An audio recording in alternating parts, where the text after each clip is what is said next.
E aí, povo de Deus, tudo bem com vocês? Estamos aqui mais um dia no campo missionário, aqui no Nordeste do Brasil, no Piauí. Estamos nos preparando para logo após alguns minutos estar realizando um culto de adoração ao nome do Senhor nosso Deus, bem aqui logo próximo aqui desse lugar onde estamos. Estamos felizes hoje, recebemos uma notícia maravilhosa. Um dos nossos irmãos nos procurou para nos doar um terreno para a construção da casa de Deus aqui nesse lugar. Já é a nossa segunda construção aqui no campo missionário e essa vai ser a próxima. Deus, graças a Deus, tocou nos corações e agora vamos poder construir um templo aqui para que os salvos se reúnam para glorificar o nome do Senhor nosso Deus. Eu convido vocês para estar com a gente hoje num culto maravilhoso de adoração ao nosso Deus. Como?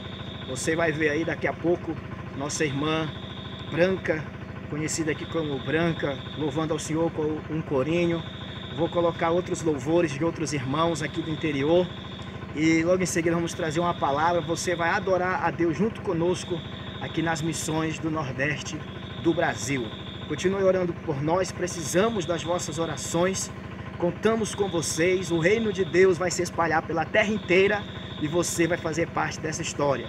Deus abençoe a tua vida em nome de Jesus. Até mais. Tchau.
Deus,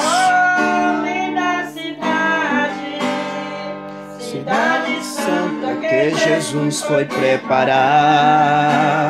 Oh, linda cidade, cidade santa onde os salvos irão morar. Abra os céus, Senhor.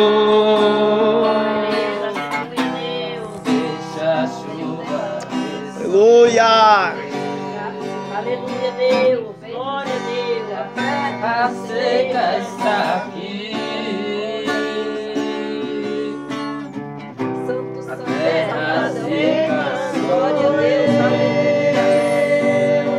Aleluia! A terra seca está aqui.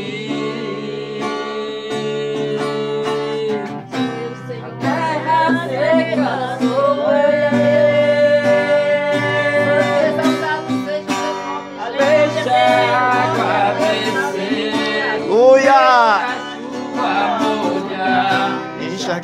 Encharcar essa terra seca. Deixa a água descer, deixa a chuva molhar. Encharcar essa terra seca. Oh, glória! Glória a Deus! Deixa a água descer, deixa a chuva molhar. Encharcar essa terra seca. Glória a Deus, glória a Deus, exaltado. Aleluia, Jesus. Aleluia, glória a Deus, Deus Senhor. Glória a Deus. Glória a Deus, aleluia. Se tornou Vamos ler o Evangelho de Marcos no capítulo 10. E nós vamos ler o versículo de número 45 da palavra de Deus nessa noite, nesse lugar.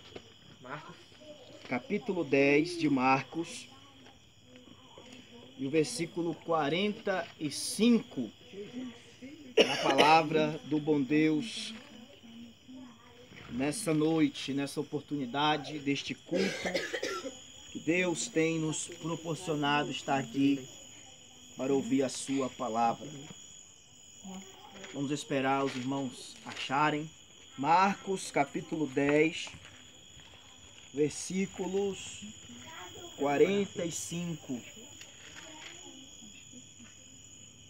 Diz assim a palavra do Senhor nosso Deus: porque o Filho do Homem, que é Jesus Cristo, também não veio para ser servido, mas Jesus Cristo veio para dar a sua vida em resgate de muitos.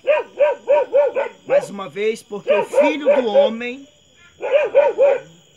também não veio para ser servido, mas para servir e dar a sua vida em resgate de muitos. Diz a palavra do Senhor nosso Deus. Vamos orar e pedir para que o Espírito Santo fale conosco nesse lugar, em nome de Jesus.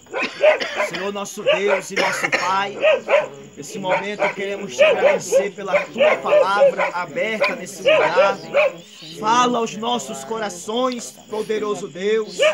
Que a tua palavra seja semente próspera nos nossos corações e nos abençoa nessa noite, Pai. Em nome de Jesus, tem misericórdia das nossas vidas. Em nome de Jesus. Amém e amém. Graças a Deus, irmãos, podem assentar em nome de Jesus. Andressa.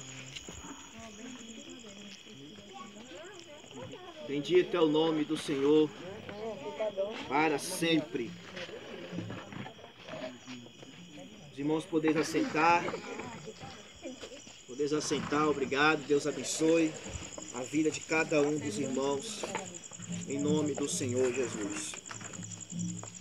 Meus amados, nós lemos aqui o Evangelho de Marcos, no capítulo 10, e o versículo de número 45, nós lemos aqui a própria palavra do Senhor Jesus aos nossos corações, nesse lugar. Palavra essa que tem poder de trazer o socorro, a libertação que nós precisamos. Os irmãos que tiverem assento, pode assentar, fique à vontade. Obrigado. O próprio Cristo, lembre-se, o próprio Cristo, ao abrir a boca, estava anunciando essa palavra, já dando uma lição aos seus discípulos, porque naquele momento os discípulos estavam discutindo sobre quem era o maior, sobre quem merecia ser mais. Eles ainda estavam com um coração enganado, pensando que para ser grande diante de Deus, o homem precisava ser servido por muitas pessoas. E eles, de vez em quando, sempre discutiam sobre quem era o maior.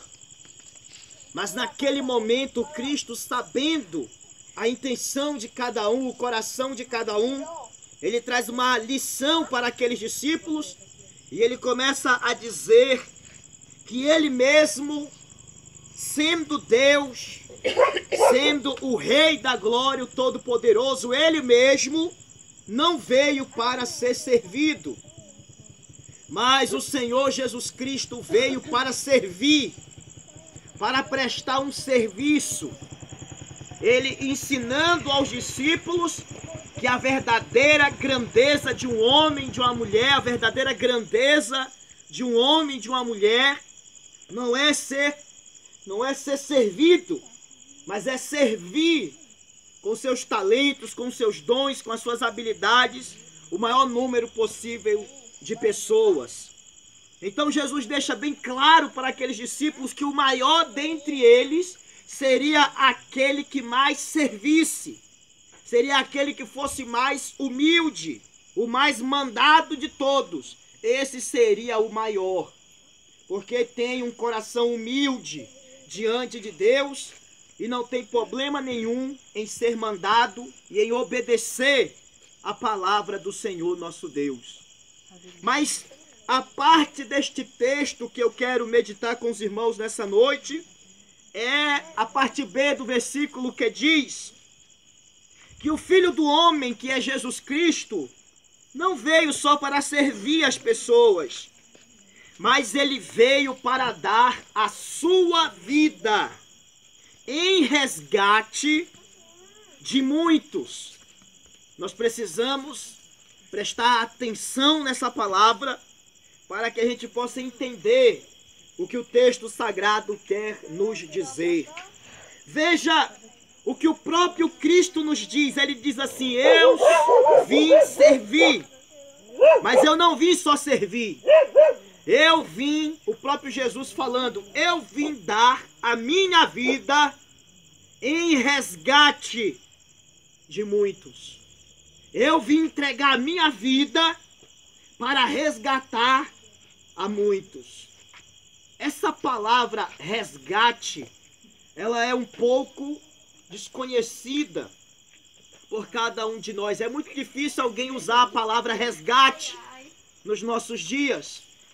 Nós só lembramos dessa palavra resgate quando a gente está assistindo um programa de televisão ou um programa de rádio e sai a notícia de que alguém foi sequestrado e os bandidos, para liberar aquela pessoa sequestrada, elas pediram um resgate. O que é o resgate? É um pagamento, não é isso? O resgate é um pagamento para que aquela pessoa que foi sequestrada seja livre daquele cativeiro. Vocês sabem, acompanhando os rádios, acompanhando a televisão, acompanhando esse mundo em que nós vivemos, que uma pessoa, quando é sequestrada, geralmente esta pessoa fica isolada em um quarto fechado. Essa pessoa fica ali escondida num quarto fechado. Em algumas situações, essa pessoa fica com os olhos fechados, vedados, e às vezes também as pessoas ficam amarradas, recebem comida apenas para não morrer e são maltratadas dentro daquela sala fechada. Assim fica uma pessoa sequestrada. Aquele lugar, aquele quarto onde a pessoa sequestrada fica, é chamado de cativeiro. É o lugar onde o bandido pega a pessoa, sequestra e põe no cativeiro ali trancado. Ali, sendo mal alimentada, sofrendo humilhação, amarrado e com venda nos olhos. Até que o bandido entra em contato com a família daquela pessoa e pede um resgate. E ele liga para aquela família e sempre pede um valor muito elevado. E a família se desespera, vai procurar amigos, procurar parentes, reúne o maior número de dinheiro possível para pagar o resgate. Para que aquela pessoa que está naquele cativeiro seja libertada, saia livre. O que quer dizer então esta palavra do Senhor Jesus Cristo ao nosso coração? Porque Ele olha para cada um de nós e Ele diz: eu vim para dar a minha vida como um resgate, para salvar a muitos. Eu vim dar a minha vida, o que diz o texto, eu vim dar a minha vida em resgate, para resgatar a muitos. O que significa essa palavra aos nossos corações? Deus nos fez livres no nosso pai Adão. Ele nos fez para glorificar a Ele. Ele nos fez para obedecer a Ele. Ele fez essa tua boquinha aí santa para glorificar a Ele. Ele fez os instrumentos para louvar a Ele. Ele fez a tua vida para você obedecer somente a Ele. Porque a Bíblia diz que é o dever de toda pessoa debaixo da terra. Não é só do crente, não é só do católico, não é só do religioso. É o dever de todas as pessoas obedecer a Deus e guardar a sua palavra. Deus nos fez reto para obedecer a Ele. Mas o ser humano buscou para si muitas invenções e pegou a sua própria vida que Deus lhe deu para desobedecer a Deus. E o Senhor Jesus Cristo, quando andou na terra, disse às pessoas: se vocês conhecerem a verdade vos libertará. Aqueles homens, quando ouviram aquela pregação de Jesus, ficaram injuriados, ficaram com raiva. Eles disseram assim: como que o Senhor fala que a gente vai ser liberto se a gente está todo mundo livre? Não tem ninguém preso. Não tem corrente na minha mão, não tem corrente no meu pé. Como é que o Senhor diz que nós vamos ser libertos se nós já estamos livres? Então Jesus Cristo olhou para aqueles homens e falou assim, está no Evangelho de João, no capítulo 8.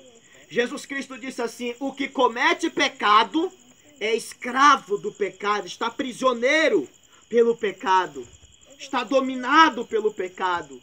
Por isso eu disse que se vocês conhecerem o Filho, que é Jesus Cristo, vocês serão livres, não de uma cadeia de ferro, mas de uma cadeia da alma. Então, quando o ser humano pecou e desobedeceu a Deus, automaticamente ficou preso num cativeiro. Ficou preso num cativeiro. Todos nós, a Bíblia diz, somos pecadores. Eu sou um pecador, você é um pecador. E todos nós desobedecemos os mandamentos de Deus.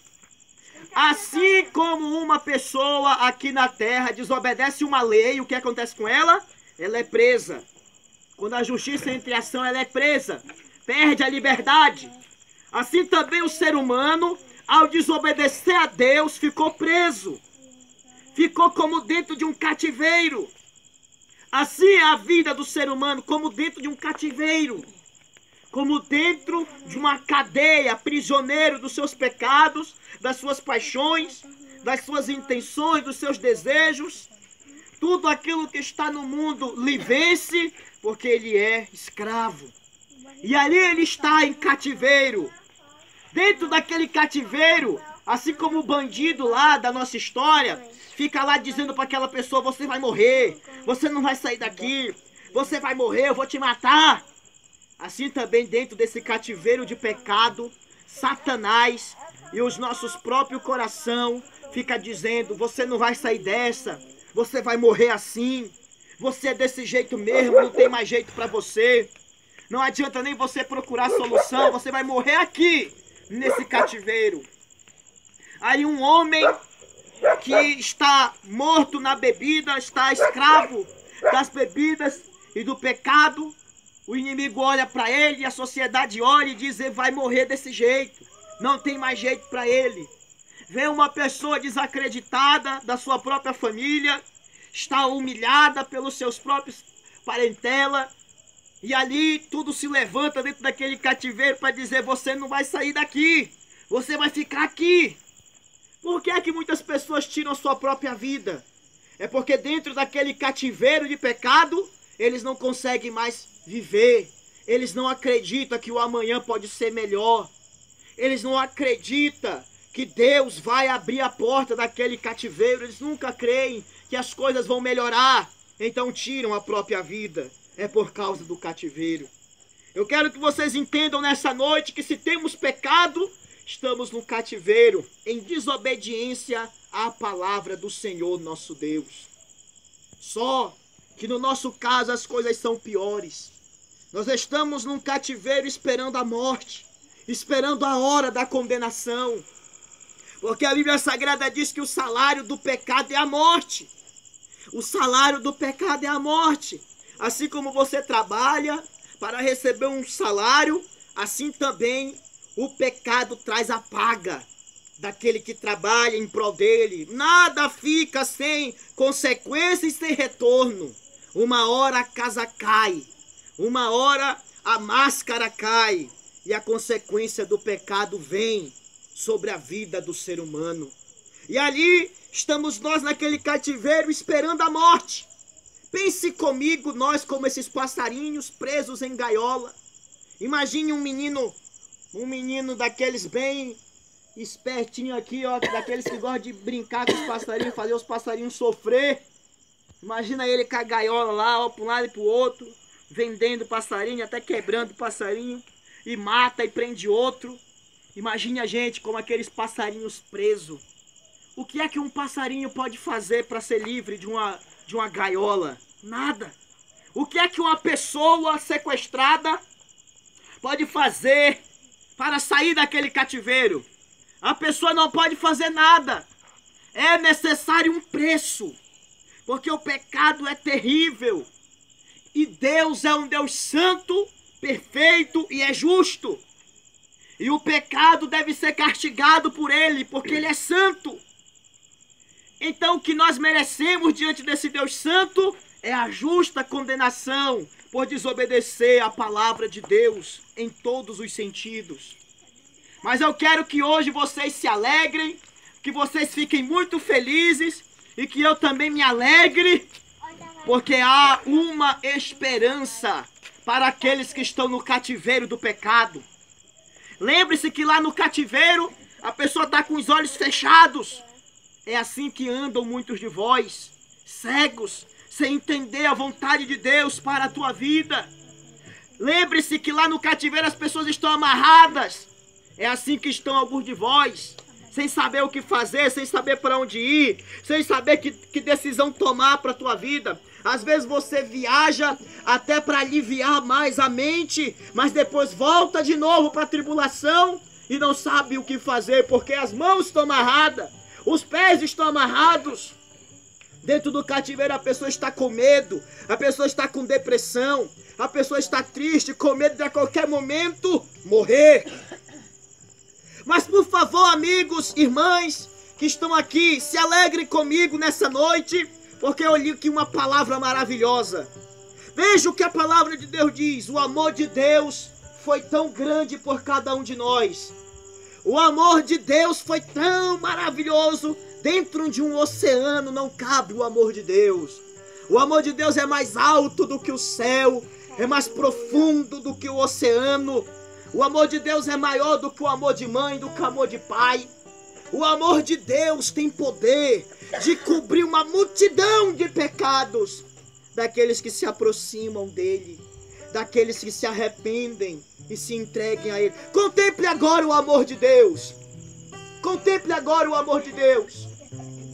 Porque a Bíblia Sagrada diz que nós estávamos lá no cativeiro, presos no pecado.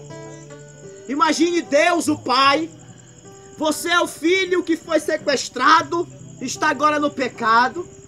Você é o filho que agora está no pecado, está escravizado. Preste bem atenção, não deixe nada tirar sua atenção, porque essa palavra pode mudar a tua vida se você crer.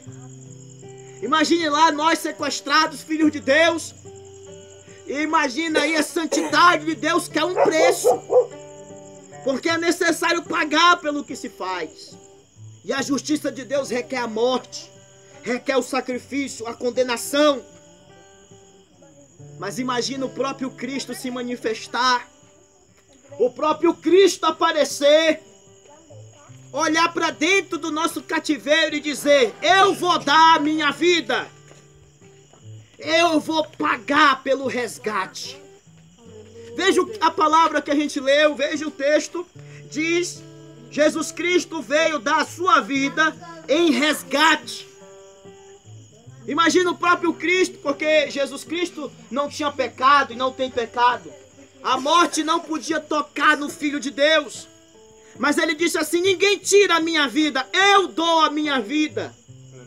É necessário alguém pagar o preço por eles. É necessário alguém morrer no lugar deles. É necessário alguém levar a culpa pelos pecados deles. eu vou levar os pecados deles na costa. Porque eu vou dar minha vida para resgatar eles desse cativeiro de pecado. Eu vou dar minha vida para resgatar eles desse cativeiro. Irmãos, entendam o que Jesus está dizendo. A minha própria vida será o preço. O meu próprio sangue será o preço. Eu vou pagar pelo resgate deles. Eu vou deixar a porta escancarada, aberta. E aquele que crê em mim será livre, será liberto, será transformado. No lugar da tristeza te darei a alegria. No lugar da angústia, a paz do Espírito Santo. No lugar da perturbação, a presença de Deus. Não quer dizer que não vamos ter mais problemas, porque é aí que o problema vai começar. Porque agora você está se levantando contra todo mundo e o império das trevas de uma vez. Antes, lá dentro do cativeiro, você não ofendia nada. Mas agora na luz, as trevas se manifestam. Então a batalha começa. Mas ele, na cruz do Calvário, pagou o preço do teu resgate e do meu resgate. Será que algum de nós aqui merecíamos isso? Será que algum de nós aqui merecia que o Filho de Deus pudesse vir? Veja, ele nunca pecou. Imagina o Filho de Deus dizendo: o pecado é coisa estranha para mim, eu não sei o que é o pecado. Mas mesmo assim, eu vou carregar os pecados daqueles que estão presos. Eu vou sofrer, não só por causa da cruz, mas porque o próprio Pai vai derramar a ira dele sobre mim, para não derramar sobre aqueles que estão no cativeiro. A ira do Todo-Poderoso vai cair sobre mim, para não cair sobre eles que pecaram contra Deus. Eles são o culpado, eu sou o culpado. Mas Jesus disse: a culpa do teu pecado eu vou carregar sobre os meus ombros. E no lugar de você morrer, eu vou morrer no teu lugar. Em vez de você pagar, eu vou pagar o preço do teu resgate. Então a Bíblia Sagrada diz que não foi com prata, não foi com ouro que Cristo vos comprou, mas foi com o próprio sangue dele derramado na cruz do Calvário pela tua vida, pelos teus pecados. Só há uma maneira de você ser perdoado, não é fazendo boas obras. Porque através das boas obras ninguém será salvo. Imagine você pegar um leproso, aquele homem que é cheio de feridas, cheio de pus, no corpo todo cheio de pus, lepra. Aí imagina você pegar esse homem, pegar uma seda, um pano de seda, todo lindo, aquele pano todo revestido de ouro. Imagina você enrolar aquele leproso naquele pano, enrola todo ele, passa um perfuminho no pano e deixa lá. Quando passar os dias, as feridas vão começar a inflamar mais. E o pus vai sair por entre a roupa. E nem aquela cobertura branca vai atrapalhar o pus de sair daquele leproso.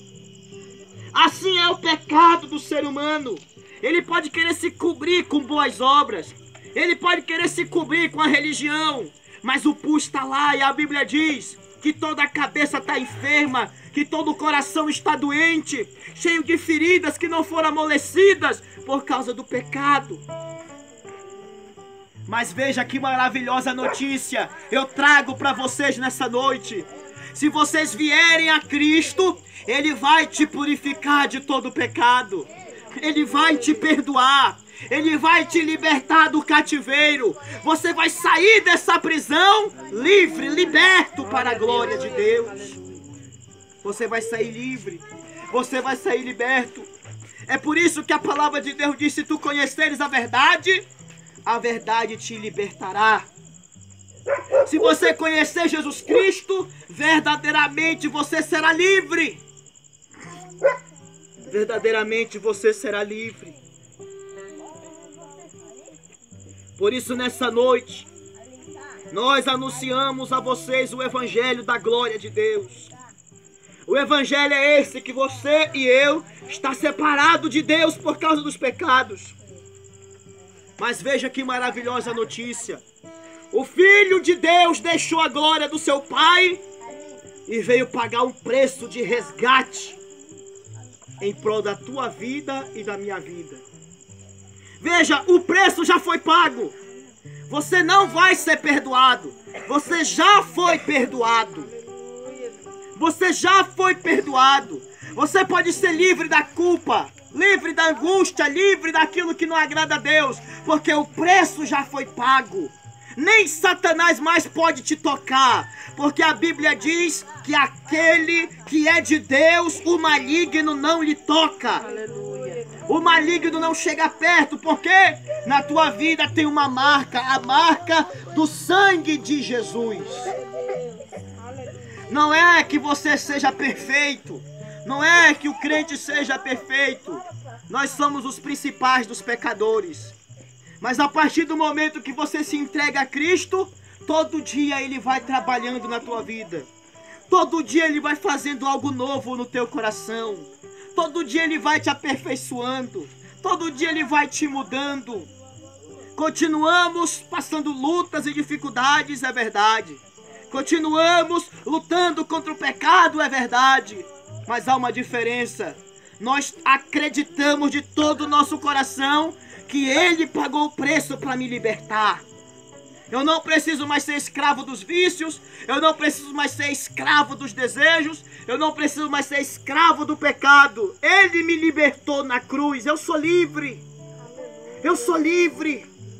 As pessoas pensam que liberdade é você fazer o que você quiser da sua vida. Isso é engano. Isso na verdade é escravidão. Porque é fazer aquilo que o coração deseja, ainda que leve à morte. Isso não é liberdade. Isso é escravidão. Liberdade de verdade é você ter capacidade de obedecer a Deus, de fazer a vontade de Deus. A Bíblia diz: aquilo que te vence se torna o teu Senhor.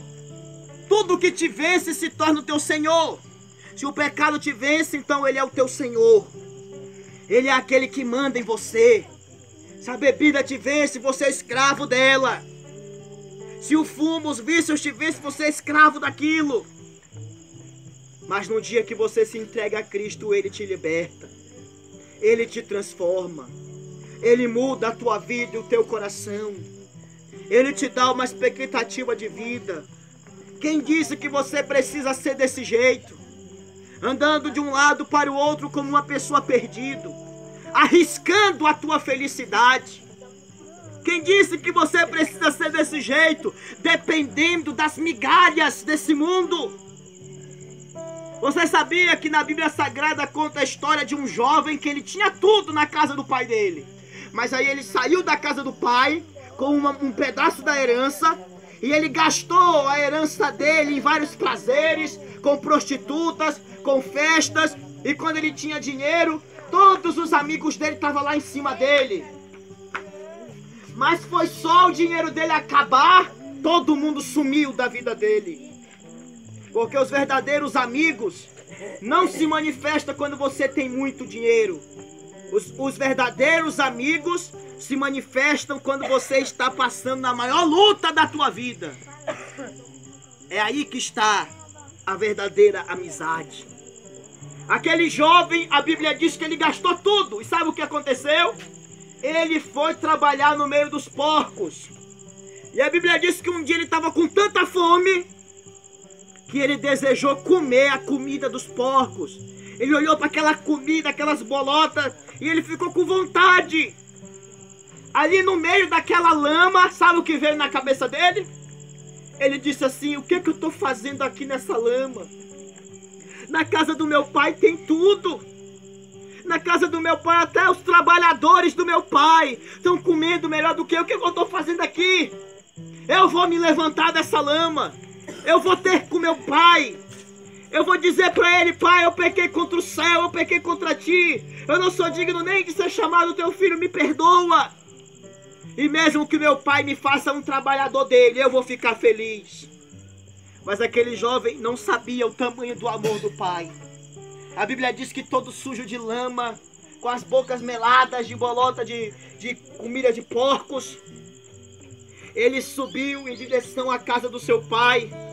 Quando ele olhou de longe, o pai estava esperando na porta. O pai, quando viu o filho sujo, saiu em direção ao filho, abraçou o filho, beijou o filho e disse para todo mundo: faça uma festa, porque esse meu filho estava perdido, mas agora ele foi achado. Todo mundo, vamos fazer uma festa. Esse menino estava morto, mas ele reviveu.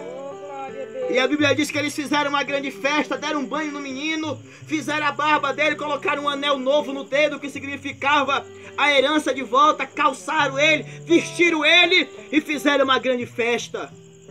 E a Bíblia Sagrada conta que assim mesmo a alegria diante dos anjos de Deus, quando um pecador se arrepende dos seus pecados. É dessa forma que andam alguns de vós. Porque na presença de Deus nós temos tudo o que nós precisamos para ser feliz. Mas o ser humano não quer. Ele prefere as bolotas. Ele prefere as migalhas dos porcos. Ele prefere os prazeres que levam à morte. Eles preferem a imundície que leva à perdição. Mas na casa do teu pai tem tudo. O que você está fazendo nesse mundo de perdição? Por que você está gastando a tua vida na desobediência do pecado? Por que você está fazendo isso? Eu quero que vocês entendam, nessa noite, nesse lugar, você deve fazer como aquele filho pródigo. Você deve se levantar do meio da lama. Você deve dizer: eu vou ter